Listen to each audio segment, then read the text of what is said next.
So, ladies and gentlemen, over the next 20 minutes, you are going to hear from Marni Allen from Walgreens and 5 amazing startups share their perspective on the topic that the house believes that being risk adverse is the biggest risk for brands right now.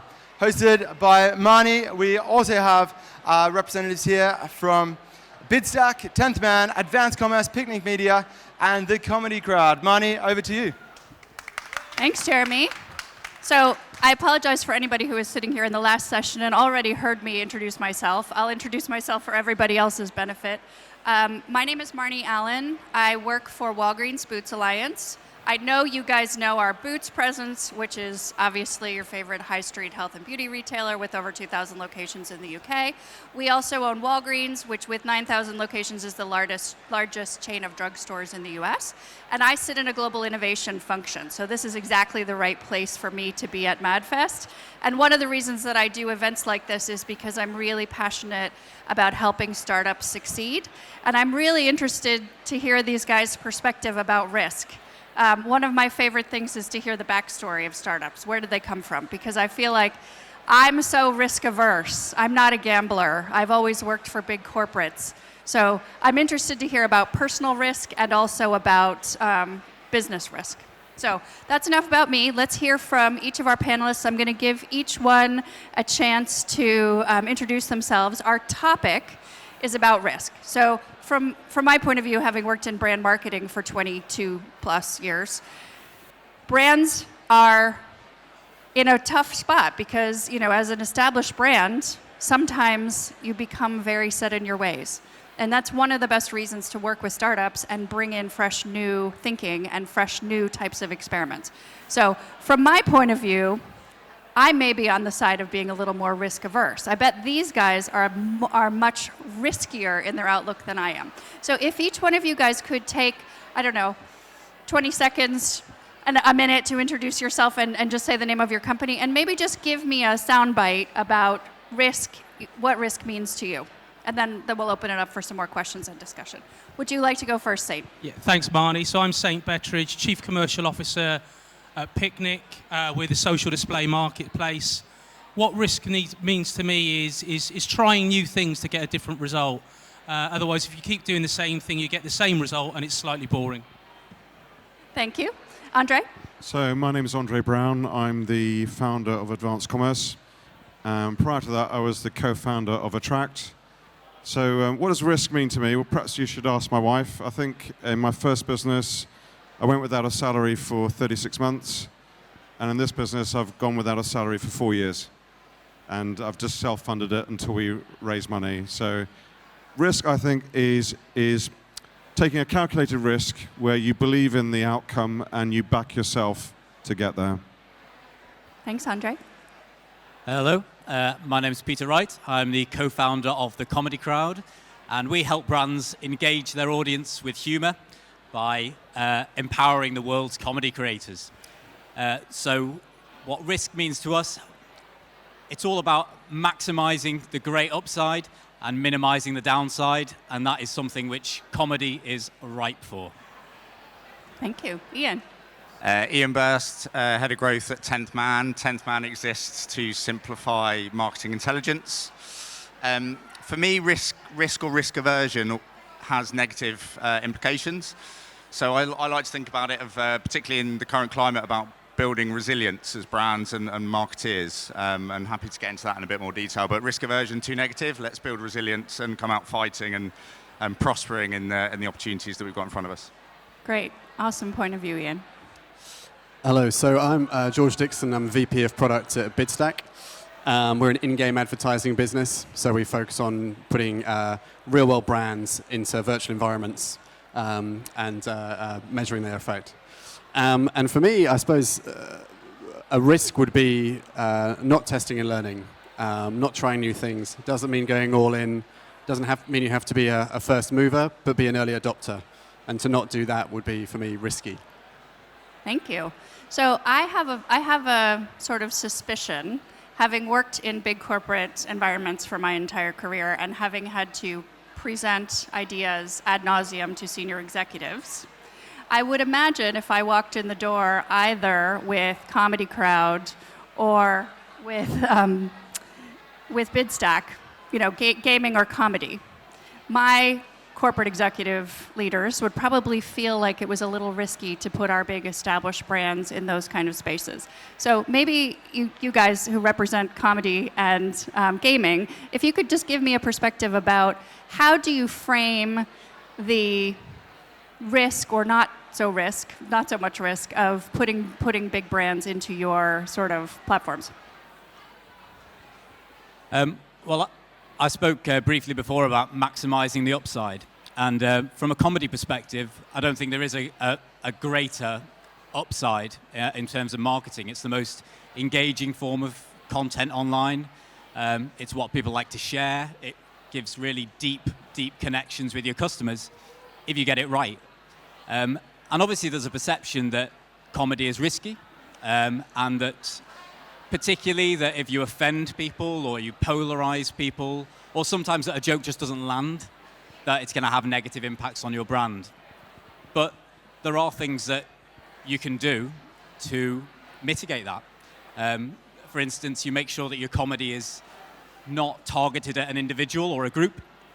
You ensure that it's targeted at something abstract or human nature, or even better, your brand itself, to ensure that you're really making the most of that possibility to connect with your customers. So comedy seems risky, that is the perception, but there are a number of things that you can do and that we help with brands to do to reduce the risk and actually make the most of it.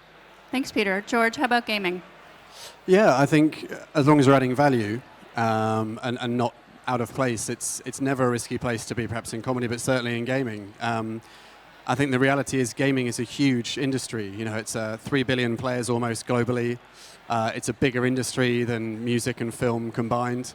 So there's a massive opportunity with a huge audience. So if you approach it in the right way, if you work with a trusted partner in a curated marketplace, then you can still do good things even for smaller budgets. I think the risk in gaming perhaps is that people think they have to do huge things in Decentraland or Roblox or whatever it might be, and massive integrations, when it can just be a small test to run some intrinsic ads that deliver impact, aren't intrusive, and actually add value to the game. Thanks, George. Yeah, I think from my many examples of going and trying to pitch to senior leaders, it all comes back to using data and putting the consumer at the center, and that sort of seems to win the argument. So I agree with you that if it connects with the consumer, there should be a way through. And Ian, you and I talked a little bit earlier about how you take calculated risks using data. So maybe give me a sense of how you would maybe help clients manage risk by being smart. Yeah, so there's probably 3 key areas that I hear marketing leaders talk to us about pretty consistently that are creating an environment where people don't want to take risks. One is not having speed to insight, so not using the data in the right way, so running a campaign and then waiting 3-4 months to get the insight back and then making a decision takes too long. Second one is having silos in teams, whether that's brands, geographies, that exacerbates the problem. And then the third one is just having consistent KPIs across those teams. So we exist as a business to try and break down those 3 barriers. So speed to insight, having the data at your fingertips so you can make on-the-fly decisions about your campaign. So turn one off, switch one on that's working better. Having greater visibility across the teams. So an SEO team can see what's happening in paid advertising, etc. So they can see how everything's happening. And they're all tied to the same KPIs. So commercially, what we're trying to achieve as a business, let alone a marketing organization, we have that visibility, and it means that rather than putting ourselves in a bunker and then waiting to see what happens, which is essentially what we would be doing if we were avoiding risk, we're coming out swinging and then trying to make the most of the opportunities in front of us. Yeah, thank you. I'm experiencing personally on a day-to-day basis the issue of silos and making sure everybody has aligned KPIs, and then having the data to say whether we're actually hitting the KPIs or not. So I definitely appreciate the idea of having a partner help me kind of manage through that. Andre, I'm interested in your backstory because you talked about your wife a little bit and the journey that you've been on. And you told me a story earlier about kind of not being able to go back and what happened in 1066. Do you want to sort of tell that story to the audience and maybe link it to your own personal story?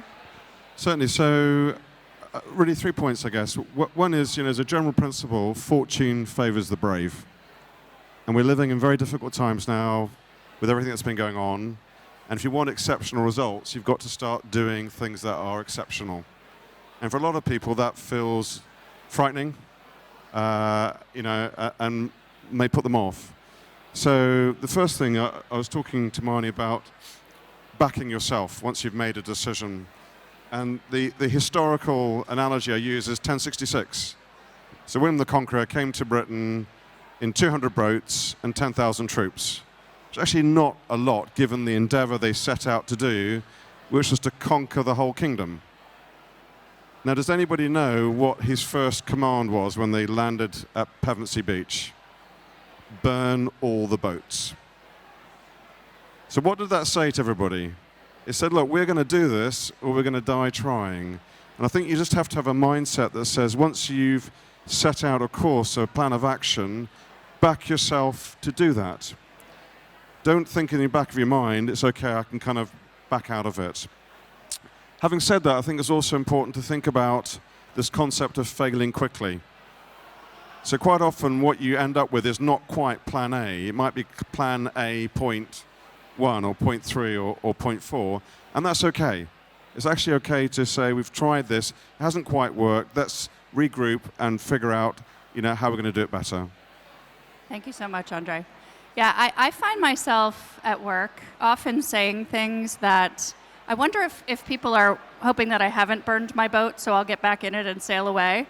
My team in a global innovation function in a very, very large company tends to be at the bleeding edge of not being risk averse, trying to push the boundaries of where are consumers willing to go with their healthcare, with their sort of retail shopping experience. Saint, I talked to your team a little bit earlier about what you guys do. Can you talk a little bit about how you approach risk in your business and maybe how you help clients maybe push the boat out, push the boundaries a bit farther? Well, we have values like, it's kind of like trust by default, being bold. We move very quickly. We're a growing team, but it's all about being extremely agile, moving quickly. We've got the flexibility because we're a relatively small team, but so we can be extremely flexible. So we work very closely with our partners around really, really understanding and listening to what they want. I know that's an obvious thing to say, but then it's about kind of getting them to take the leap of faith, as I call it.